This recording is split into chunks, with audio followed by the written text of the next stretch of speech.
What's going on, Colts Nation? I'm Lawrence Owen. With me, as usual, DeQuell Jackson. DeQuell, how's your week been, man?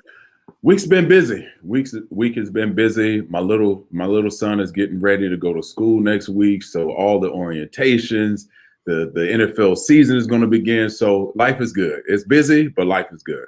Yeah. I feel you. I've been busy too, man. I just got done talking to the guys over on the Bleav in Seahawks and with Lofa Tatupu, and he had nothing but amazing, great things to say about you and what you brought to football and to the team and everything of that nature. I was just wondering. I mean, we talked beforehand, so I know already. Right, Lofa's my guy. He's my guy. He's my guy. And it was funny. We were talking, as you alluded to. We were those guys who were undersized coming into the league. So those guys, particularly linebackers, we would play each other throughout the years, and we would see each other casually. But we created this bond. You know, if you play in a fraternity, you play. You know, like for instance, we played linebacker and we took care of each other, man. I respected his game. He respected mine. And at the time, he was at a place in his career that I wanted to be. He was an all-pro. He was a Pro Bowl guy. He had played on winning teams. And I was stuck in Cleveland. You know, so he always gave me my respect. And I'll tell you, man, playing for a losing team and having a guy like Lofa, you know, endorse you. It meant a lot then, and it means even more so now. But Lofa's my guy. I have nothing but great things to say about him. He played the game the right way. Now he's covering the game. So Lofa is one of my favorite people that I met throughout my 11-year experience in the National Football League, for sure. Awesome. Speaking of him and the Seahawks, man, we're going to be facing Seattle Sunday, 1 o'clock. Man. Yeah, we have our work cut out. We have our work cut out. You know what's funny? What I'm looking for, because Carson Wentz hasn't been. We talk, you know, ad nauseum about him not being available, him not practicing. You know, Ryan Kelly and himself. You know, that's a huge impact. You know, not having those guys available. But you look at, I'm looking for the defense. I'm looking for the defense because they've been fairly healthy for the most part. And I think with Russell Wilson and what they do offensively, it's a huge task right out the gate. But I do think that our defense, the Colts defense, has to come to play with Russell Wilson being able to scramble, you know, and also being kind of penetrable from the O-line position. You know, I'm really looking for the Colts defense to really stake their claim to really, you know, get Carson Wentz and this offense some time to gel and click throughout this first game. Yeah, that's a big issue with you talking about defensively, and you alluded to his mobility, Russell Wilson's, and the Colts. There's a reason why Justin Houston and Danico Autry was let go. They tried to get younger and faster on that end on the line, and because, you know, let's face it, the Josh Allen thing that happened on the wild card game, he was able to escape the pocket, extend the play, and get first downs by throwing the football. And every defense's nightmare, right? Nightmare. When I played it, I had to play a Michael Vick back in the day. You had to play, you know, the game was, you know, the Wildcat you had to face. Now it's not so much so now, but as a defender, as a linebacker, my God, you hate mobile quarterbacks because they break down, they extend the plays. You have to always kind of keep a guy on a mobile quarterback like Russell Wilson. And it's just, it deviates from your normal game planning of how to play the pro game. And it drives you crazy. And you can't sleep at night. And coaches try to come up with, I'll tell you a funny story. So basically when you play mobile quarterbacks, you know, we have what you call a scout team that provides offensive looks for the defense. So they'll typically, what most organizations will do, you'll grab a receiver, right, and play quarterback and just specifically focus on dropping back and having the receiver, which is playing quarterback, scramble around. So now you can identify we call it plaster receivers in your zone and making sure defensive line are not giving up keeping contained, and everyone's in their proper rush lane. So it drives you crazy. It's one extra thing you have to work on throughout the week. But man, Russell Wilson is one of the best to ever do it. When he escapes, he doesn't escape just to run. He always has his eyes down the field, and that's something that the defense definitely has to have a huge emphasis on. Oh, absolutely. I mean, there's a reason for that because, I mean, the first 8 weeks of the 2020 NFL season, Russell Wilson was hands down the MVP at that point, because of that ability, because he had guys like Tyler Lockett and DK Metcalf to throw downfield.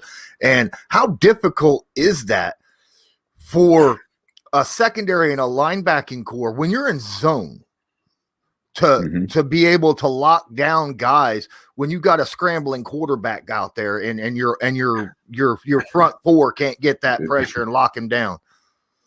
Oh yeah, man, it drives you crazy because listen, let's face it, every receiver is pretty much faster than every linebacker. It's a mismatch, and when you give them the entire field, when you have a escaping quarterback, now you have to run 10, 15 yards to plaster an open receiver, and he's looking to run to get open. So you have to be conditioned for sure. That's one thing that, first week you have Russell Wilson. You better bring your horse legs, man, because you're in for a dogfight just from the running standpoint. But it is extremely difficult. Things break down. And, whether you're playing zone or man, from an inside linebacker standpoint, for any coverage guy standpoint, it's one of the hardest covers because now the route has broken down and guys are free balling. And for a team like Russell Wilson, teams that take advantage of that, they actually practice the scramble drill on their end offensively, where if he scrambles to the right, if you're on the opposite side of his back, Russell Wilson's backside running routes, now you're running in-breaking routes into his vision. So there's different ways teams schematically try to scheme you up and beat you with the plays off schedule, if you want to call it that. But it's extremely difficult, and it puts a lot of stress on the defense to be able to handle that type of pressure for 60, 70 snaps a game. All right, so another question I got, the Colts, we've discussed this. They had the number 2 run defense in the NFL last year. Now, sure. Seattle's offensive line is questionable. Obviously, Brown, who hasn't, I don't think he's taken a snap the entire preseason, is going to be starting for Seattle over there at left tackle. Sure. I think he was a holdout or something of that nature. Something similar to what, we heard about Russell and other players. Right. If the Colts can lock down the run game and make them one-dimensional, does that help? Oh, without a doubt. Russell Wilson works best when he has everyone else around him firing on all cylinders. Now, I think Russell Wilson is definitely a top 10 quarterback in this league. He's always had a run game because they master in the play action pass and his ability to escape the pocket and find guys open down the field. Now you make him one-dimensional. It's the first game of the season. Not everyone is firing on all cylinders, especially offensively. On the offense, it takes you a game or 2 or 3 to really figure out what you do best. From a health standpoint, schematically, you can have all the plans in the world to be this run first, play action pass, attack down the field offense, but things happen. And I think for the most part, anytime you can make a team one-dimensional or one-handed, I like to say, you can stop a team like the Seattle Seahawks from running the football. Now you put the ball in Russell Wilson's hand. Now, where the continuity that this defense has from the Colts standpoint, I think they're going to be the stronghold of the Colts initially until we can see Carson Wentz and some of these other guys start to make plays. You have T.Y. Hilton that's out with a neck injury. So a lot of guys have to take up a lot of slack. But from the defensive standpoint, now you're able to, Kwity Paye, your Grover, all these guys that you paid a lot of money to get after the quarterback. Now you're able to pin your ears back, and now third downs or third and medium long, and you can pin your ears back is a football term. We like to say pin your ears back, and now you get go after the quarterback. So it always helps. It always helps when you can make a team one-dimensional, and when you have the guys up front that can get after the pass. Darius Leonard, he's been a proven blitzing linebacker who can also, affect the game behind the line of scrimmage.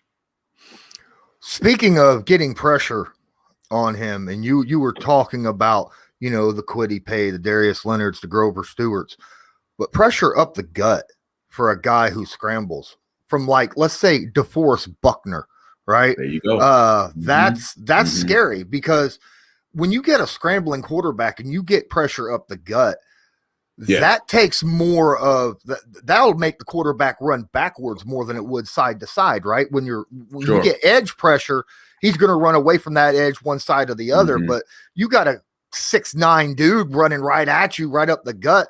That makes you go backwards, don't it? Doesn't that seem like more of an effective way of getting pressure, getting up the gut? No doubt about it. You can talk to the top guys in the league playing the quarterback position. No one likes upfront pressure, because those quarterbacks, you're on a drop step. You got a 3-step drop, you got a 5-step drop, you have a 7-step drop. Your back foot, you should be throwing the football. So anytime that's disrupted and you're forced to be able to we call it moving them off their spot. A lot of guys do well when you move them off the spot. Russell, one of those guys, he has a unique ability to be able to throw the ball from his spot, throw the ball off of his spot. So that, in a sense, Russell Wilson is one of the best, and you can add Aaron Rodgers to that mix as well. But you're right. Anytime, and he's not the tallest guy. So if you can get pressure up the middle, force him to go left or to go right, and now Kwity Paye and all our guys that we're gonna manufacture sacks through. And he identified, he declares where he is right now. So now you can, on the back end, you can plaster on the D-line standpoint. Now you can visibly see him, as opposed to him being in a comfortable pocket and him throwing from a spot and things of that nature. So yeah, it's extremely important to get up the middle pressure, for sure. Let's flip to the Colts offense a little bit, if you don't mind. We talked about already, Carson Wentz. He's had only a handful of practices. His center, Ryan Kelly, only a handful of practices. Quentin Nelson, another guy, handful of practices. There's questions, believe it or not. I think it was Frank Reich that said that he was asked if where Fisher was, the left tackle, and there's a slim possibility that he could start week 1, apparently. So I read that as well. That to me is a little tricky when you're coming off an Achilles injury and you haven't been in the live, you haven't seen any live bodies thrown at you. So that to me is, I'm not 100% in agreement with that one. I don't think we're going to see Eric Fisher. Not the first game. I just don't see it. But not to cut you off, man. But it's going to be a huge blow. Their offense, the Colts offense. T.Y. Hilton he's one of the longest tenured Colts on the roster right now. He and Jack Doyle. But this is what worries me, Lawrence. I'm not worried about the communication and Carson Wentz knowing where to go with the football. What worries me is because he hasn't had the reps to have the confidence to walk into the first game of the season knowing that he can make this throw, that throw, and not worry about his foot or anything that's been lingering. That's the only thing that gives me a bit of concern. Now, he's a veteran guy. He's going to know where to go with the football. He's going to know how to get the Colts offense out of bad plays and the good play. I'm not worried about that. What I'm worried about is the physical toll that this game could take on him, and that present to him as well. But you have a good offensive line.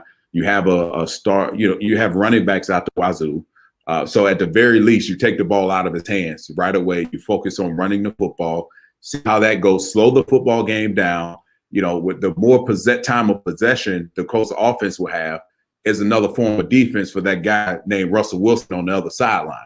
So I think they're going to methodically slow the pace of the game down to help Carson Wentz and this offense get in the rhythm, and with the defense, as expected, to play pretty solid football right away because they're a team that you brought back a lot of your starters. You have familiar faces. There's continuity there. So I think you have to play that game initially and see how the game kind of unfolds from there.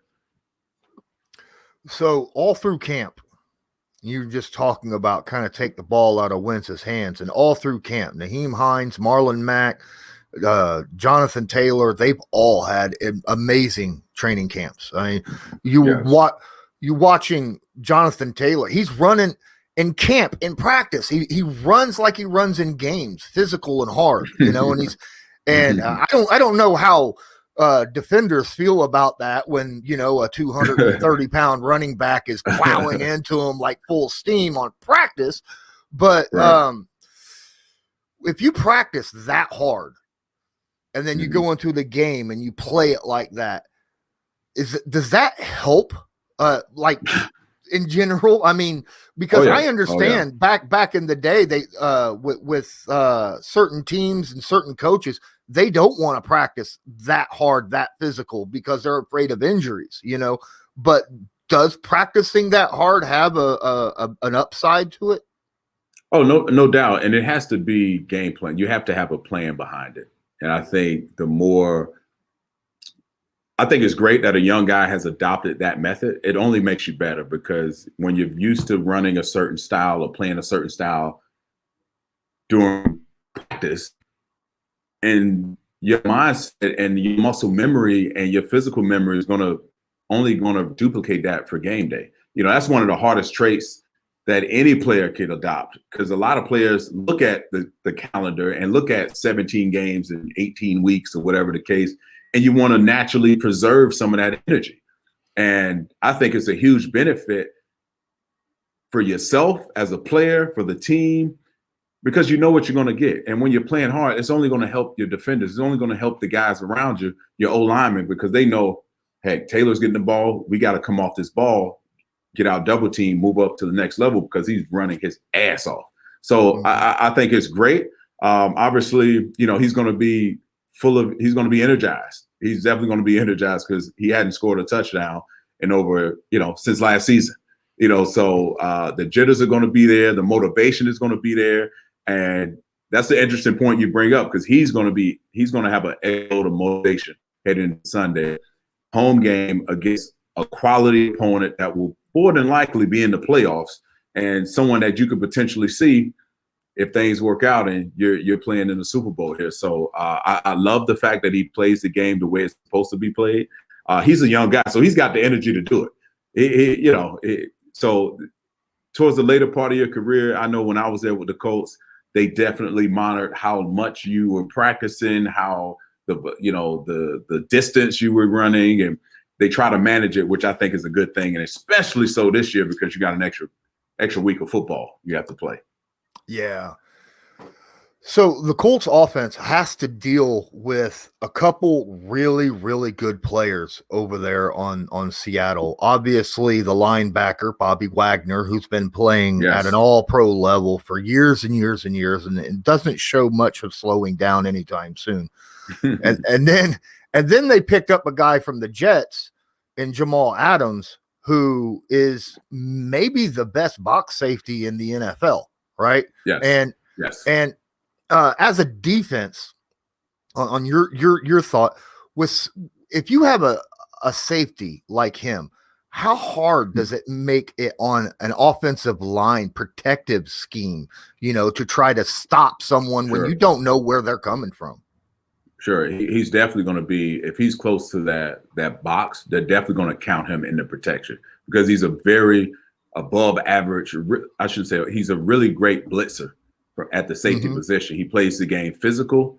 He's great in coverage. He brings an attitude and a swagger to your defense, something that Seattle Seahawks were when they bursted onto the scene, defensively. So they're trying to re-interject that type of mentality with Jamal Adams. So I definitely think from an O-line standpoint, you got to know where Bobby Wagner is, and you definitely have to keep your eyes on Jamal because he's going to be, if he's close to that box, and that's something defensively that they can look to manipulate. When he's showing up on the O-line, they count him into the protection.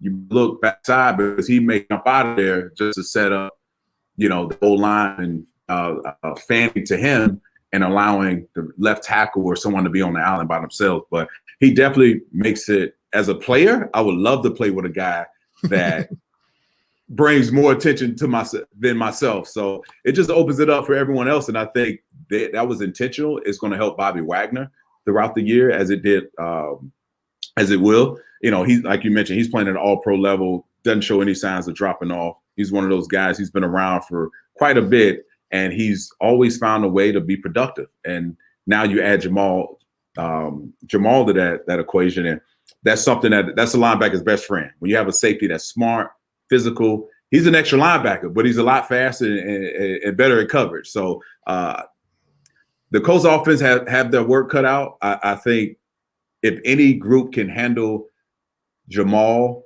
and how they use him from a defensive standpoint, is this offense, because you have veteran guys who take pride protecting the quarterback and the football. So Jamal has his work cut out as well. So I like our eyes. I like our O-lineman when it comes to picking up protection and protecting Carson Wentz and running the football.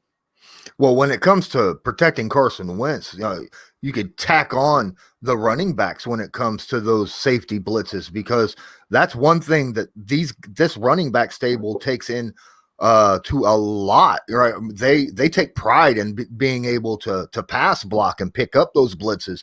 You see it all the time. I think it kind of rubbed off on them when, the previous years their coach was Tom Rathman, right? And right.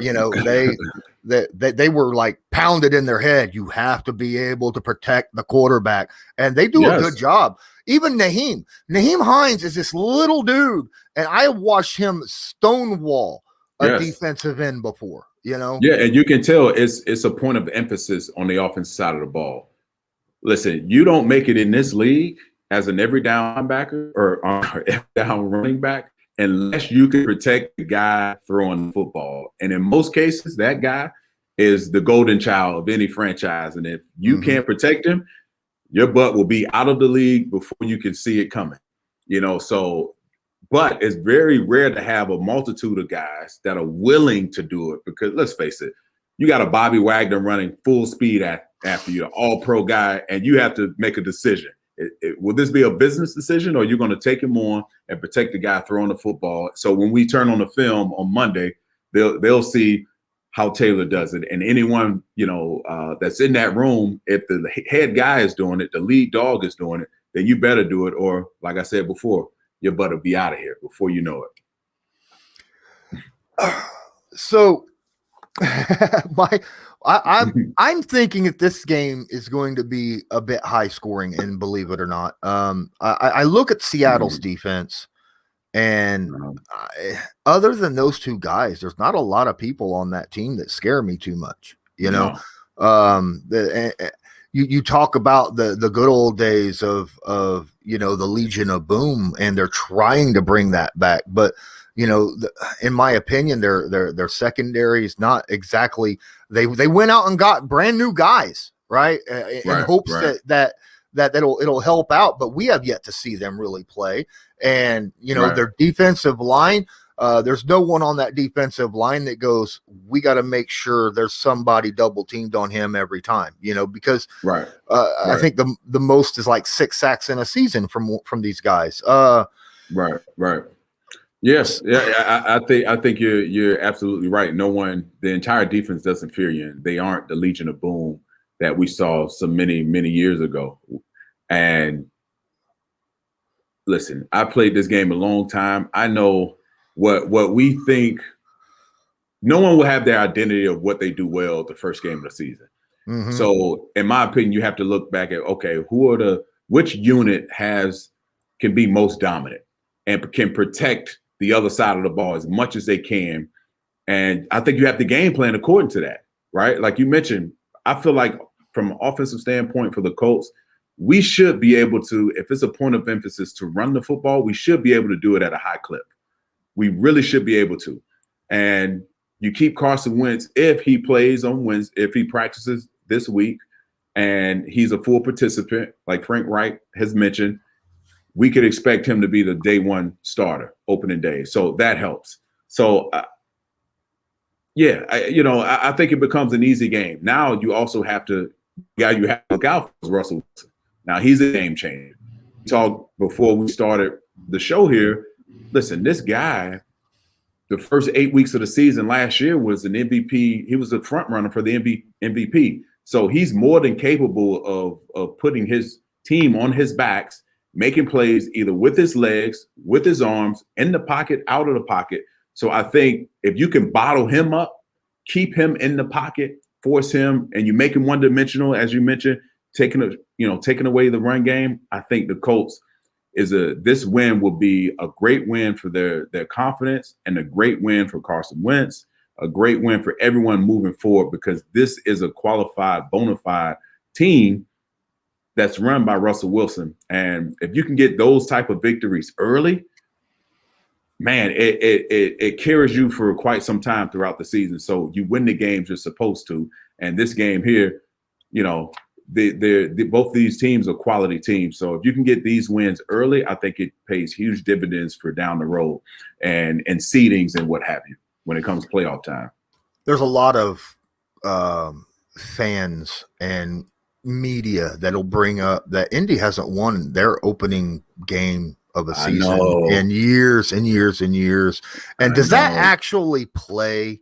Yes. It does. Yeah, I know what you're going. It does, because you hear it from the media nonstop. So you have to. It subconsciously is just supplanted into your psyche.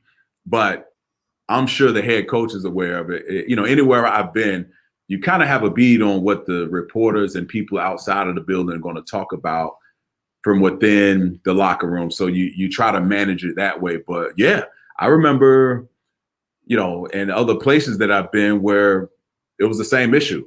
We hadn't won a game, opening day game, in a decade.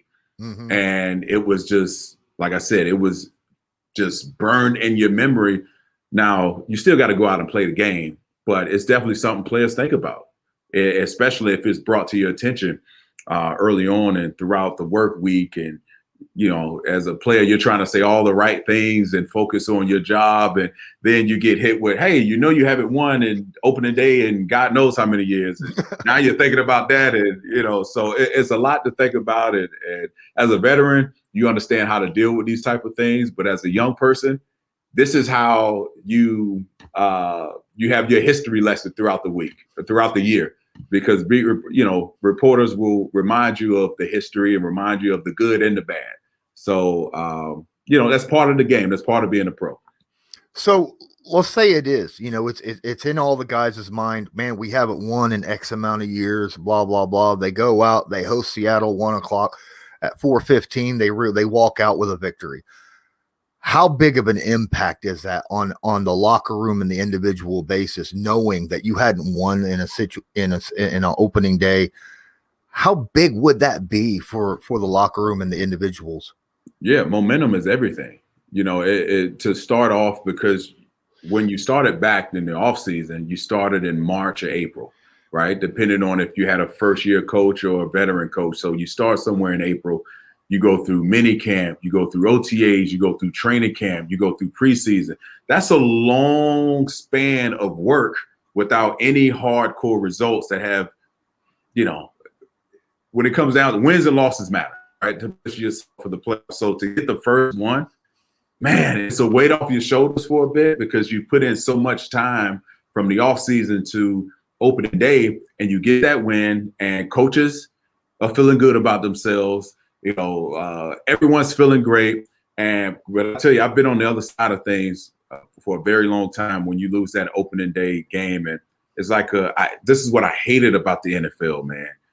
Coaches, training staff, it was like you had lost the biggest game of your life. And for a week, you have to deal with just people just not being – it was like a mortuary, man. I hated it. Mm-hmm. And I was never that guy. If I lost, I'm like, hell, we got next week. If we can make it to next week, let's focus on next week. Forget about last week. But I hated it, man. I hated that feeling of disappointment and letdown. And everyone felt it, from the coaches and everyone associated. So to get that first one out the gate, I tell you, that momentum is everything. It really, your body doesn't hurt much. You want to do a little bit extra in whatever you did the previous week, because early on in the week, early on before the first game, players tend to do more studying early on in the season, and the veteran guys and the quick teams from the midpoint to the end of the season, veteran teams can know how to figure it out, how to prepare and get their bodies ready to go out and play a productive game. So if you get that win early on, those guys, we're a creature of habits. I'm a former player, but current players, you're creatures of habits. And whatever you did that week to win you that game, you're going to duplicate that until things change. So there's so much there. There's really so much there. Well, you're talking about duplicating from one week to another if you win, but week one is a different animal, is it not? I mean, coaches, they've got 2, 3, 4 weeks of preparation for that week one game. Right. I'm sure they don't do too much extensive study until they get a little closer, probably 2 weeks in. But player wise, do veteran guys do that as well? Do they look ahead to that week one weeks ahead of time and kind of prepare themselves for that game? Coaches can do that, but players, it's really hard to do that because, from a player standpoint, you can prep mentally, you can prep your body to be ready, but because you have some parts of the preseason games, there's you implement your scheme, and when the regular season comes around, that scheme, you throw it out. As long as you understand the basic fundamentals of your scheme, because everything changes when the season begins. And that's the biggest hurdle any young guy has to adapt to the pro game. Give you an example of, we had a call called nail to Tracy, rush nail to Tracy. That's a defensive call that we ran to exhaustion in training camp. And the minute the regular season comes around, it was still called rush nail to Tracy, but the blitz pattern completely changed. So you have to be able to adapt at any moment based on who you're playing. And so I know I didn't answer your question directly, but I think, coaches have you don't really, this year is different. You had 2 weeks to prepare. So it's almost like coming off of a bye week. And this is new territory for even the veteran of coaches to figure out, okay, how can I keep my team engaged, healthy, and ready to open the season at home and playing at a high level. So the first order of business is getting all your guys back and making sure all your guys are there, committed, and doing whatever they can to as we talked about, get that first win, because momentum is everything. Oh, well, yeah. Their new motto is what? 1-0. That's it. And that's, in my opinion, a great mentality. Go 1-0 every week, and then the wins will build up, right? Yeah, it's a skill you have to develop. I took a lot of flack, Lawrence, years ago in Cleveland, because I made a comment after the 10th loss, was like, you know what? We have next week. That's all I can look forward to, because we had lost a ton of games in a row, and I took a lot of heat for it. One beat reporter, just I was a leader on the team, and like, well, if our leader's not pissed off about losing, then what is saying about this team and the way it's been led, and blah blah blah blah blah blah. And it's a tool that you have to develop, even when you're playing. Bad shit is going to happen. You're not going. If you play long enough in this league, you're not going to win every play. You're not going to win every snap. You know what? That guy gets paid just like you do. And sometimes he's going to get the better of the match. And what you have to do in order to have a career and play in this league is win more than you lose. As simple as that. And have a 1-0 mentality. Let's go 1-0. Let's go 1-0. And then when you look back, you've done the things necessary to either win your conference and position yourself to make a run at the Super Bowl. All right.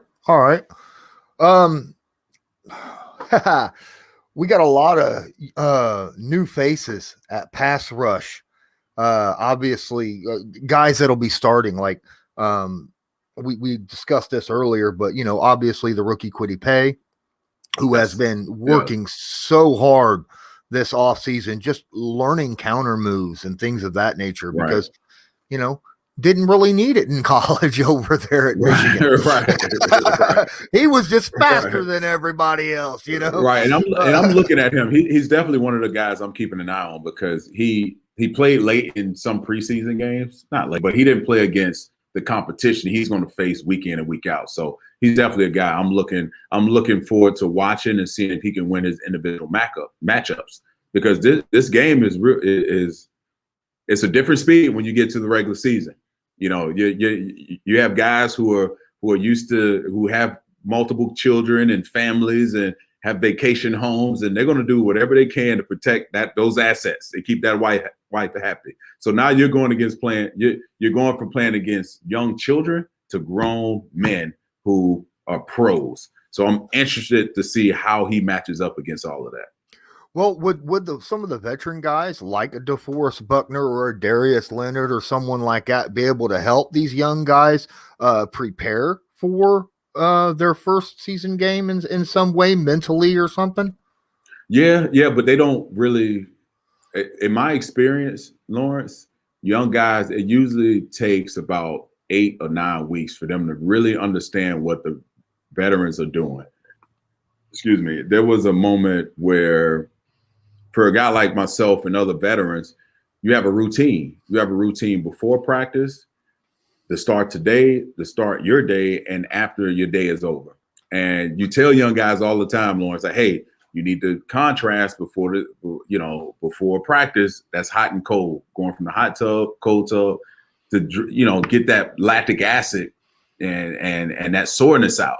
You tell them, and then about week 8 to week 10, hey, they call me DQ. Hey, DQ, man, what, my legs are heavy, blah, blah, blah. How are you able to move around this, that? So it takes some time for guys to really buy in, to understand the physical toll that this game takes on you, as well as the mental side of it. Because you need to be sharp, Lawrence. As a signal caller, every Wednesday, I had to make sure I got enough sleep so I was sharp at 6:30, 8:30 in the morning, because you only have 45 minutes and you're implementing new schemes and terminology is changing, and the way we run a certain coverage or pressure, now we're completely changing it, and different guys are blitzing, and you have to be on par mentally every week.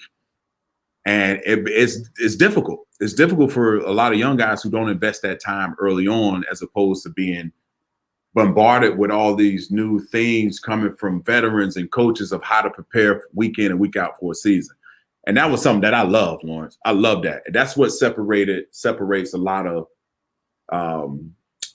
younger players and veteran guys, because we know the mental grind it takes, and we get our sleep, we're mentally sharp, and we don't screw up, man. No mental errors. And that's something that obviously you develop over time. But he seemed, Kwity Paye, I know we're talking about him. He seems like a bright enough guy, and he has a great mentorship in his room. And Darius Leonard is one of those guys, and I'm sure he has the right people around him to help him out with those type of things. One of the other defensive ends for the Indianapolis Colts, who is going into his 3rd season now, and his first 2 seasons was not productive. He was even healthy scratches. Ben Banigou was healthy scratches last year for the majority of the season. But the thing is this past offseason, he has shown so much more than what he has in previous off seasons and preseasons. And someone asked Eberflus about that in his presser earlier, and he said that Ben Banigou came in to practice, to training camp, with a completely different attitude and a completely different way of looking at things. And he was all on the, I can do this, I can win this, I can get better, a positive thing. And you were talking, it takes time. It takes time. It can take a couple years, apparently, also. Yeah, I mean, some guys figured out later than others, and I'm sure he had I'm sure if you talk to him and you asked him about his offseason routine, I guarantee it was probably different than any other year that he's approached the game, and it's bled over to training camp. It's bled over to now he's kind of finding his lane of where he should be on this team. And quite frankly, it goes to the scouting department and the head coach and Matt Eberflus of having the time to develop this young man. And a lot of teams, you don't get rewarded that type of time. You don't have time. Mm-hmm. And so for some players, I've been around players who played 8-man football, and I don't know what the hell you play 8-man football, but they had never played at the pro game. And a good buddy of mine named Craig Robertson, he's been in the league for 10 years now. And it took him a few years to really develop and understand what's being asked of him. And so for some guys, it takes a little bit, but those are the guys that you root for. Those are the guys that go on to have a heck of a career once they figure it out. That's awesome. I'm excited to see Ben. He showed a lot of promise this preseason. A lot of he was able to get in the backfields a lot, get pressures. Now he missed some sacks, few sacks where he would forgot how to wrap up, I assume, because he had quarterbacks dead to rights in the backfield and somehow got away from him. So Lauren, what number does Ben? My mind is slipping me right now. Does he? 52. 52. I was like, wait a minute. Yeah, he wears 52. And you know what game sticks out to me? And it's funny you brought it up. It was what preseason game? He had the quarterback wrapped up. Mm-hmm. It was a busted play, and it was just like, you cannot make a team. This is when you make a team, when you make plays when they matter. Make the play. I had a coach tell me, Lawrence, you don't have to be Superman, but make the plays that you're supposed to make, and things will work out. He pretty much unblocked. It was the quarterback or the running back wrapped up. I can't remember who it was, but he had him wrapped up and somehow let him go. Somehow he missed the tackle. And fortunate for him, he's had more better days than bad. And so, so it happens. You just don't want to make a habit of that because you're definitely wearing that 52 number. I checked that out. He has to do better, and hopefully he will, and he'll get coached up. Maybe give him a call and be like, you got to represent 52. Come on, man. Yeah, man. Yeah, that is it's funny. I do that from time to time, even at Maryland where my alma mater, I look at who's wearing my number, who's wearing it. It better be a stud. And when I saw that play, I remember my hands went up when Ben, missed the tackle. I'm like, you got to be kidding me. But it happens. It happens. I missed a lot of tackles in my day, but like I said, you don't want to make a habit of that because you're paid to tackle people, and if you can't do that at a high clip, it becomes a difficult task moving forward. Yep. Well, at least he's got a positive attitude coming into it, and he's getting inside in the backfield, which is his job. He just got to make the plays. Getting pressure is one thing. Finishing is another. And I understand. Missed opportunities are big plays. Those are you make the plays that you're supposed to make by doing your job, and you don't want to miss out on an opportunity to make a big play when it's afforded to you. When the ball hits your hand and you have a chance to make an interception, or you have a chance to make an impactful play, a 4-yard loss, a 10-yard loss, or a sack, or a TFL, or all those things. From a front office standpoint, they're tallying up. Like, okay, because when it comes time for payday, they remember all those things, and they remember the impactful plays that any player makes on either side of the ball. Well, we're getting close to coming to the end of the podcast, but real quick, so apparently Seattle's favored coming into Indianapolis by like 2. That's interesting. I get it. I understand. There's a lot of question marks with the Indianapolis Colts right now. Sure. And Vegas got to run the odds on that. But sure. Let's come down to predictions. All right. Now I already gave my prediction over on the other podcast. You go check that out on Bleav. And let me go check it out. But my I said it was going to be high scoring. I say over. I think the Colts are going to have trouble. You talked about trying to corral Russell, but saying it and doing it can be two different things. And then you got DK and Tyler Lockett out there. It's just a scary combination for a zone defense, zone heavy defense that the Colts run. I got the Colts winning though, 31-28. That's that. Okay. Okay. I like that. That's a fair assessment for first game. I definitely agree with you. There's going to be point score. This won't be a 17-7 type game. I don't think that would be the case. I do, however, think both teams. You say 31-28. I'll go a touch higher. I'll say 35-31. I think it's going to be a close game. I think they're going to score some points. However, I think Colts defense will come up with a timely stop to corral Russell Wilson and what he does best. And I think overall that our front seven on defense will be too much firepower for the first game of the season and Russell Wilson and that offensive line. I think we're going to be able to get after him and generate some pressure and some sacks. What did I say? 35, 31? Yep. Yeah. I think that's – and obviously with the Colts winning at home, I have to give them that. And this is the opportunity for Darius Leonard to back up his 40 turnover prediction for this season.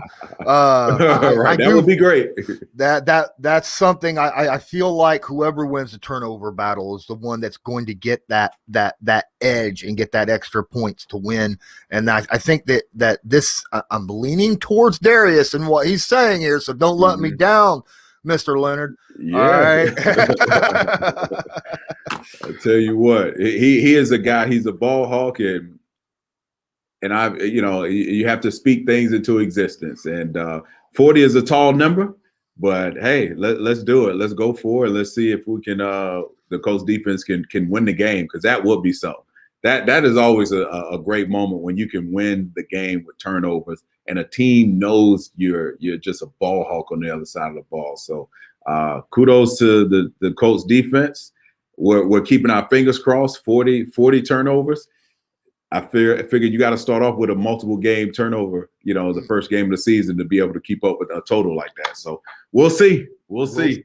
Absolutely. All right.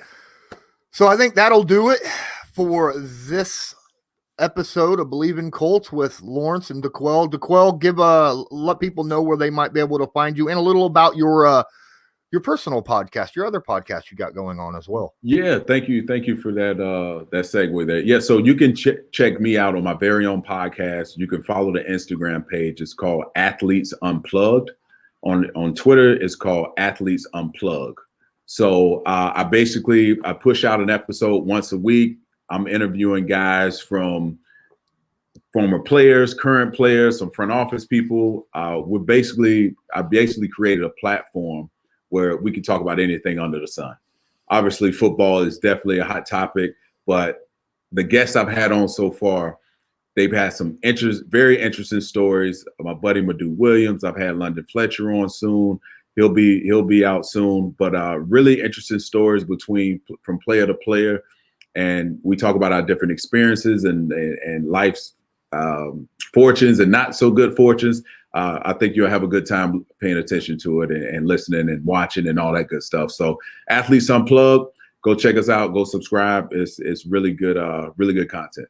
So I appreciate that, Lawrence. Hey, not a problem, man. We got to help each other out, right? No doubt. Make sure if you're watching this on YouTube to hit the like button and subscribe and share this. And if you're listening to this on a podcast somewhere, go check out YouTube. And if you're watching on YouTube, go check out the podcast, download it, make sure you get all the episodes, because we are going to be bringing out every week stuff for each game. So yes. Make sure you hit the like, subscribe, and download. And until next time, I'm Lawrence Owen. That's DeQuell Jackson. And as usual, have a good one. Bleav in Colts.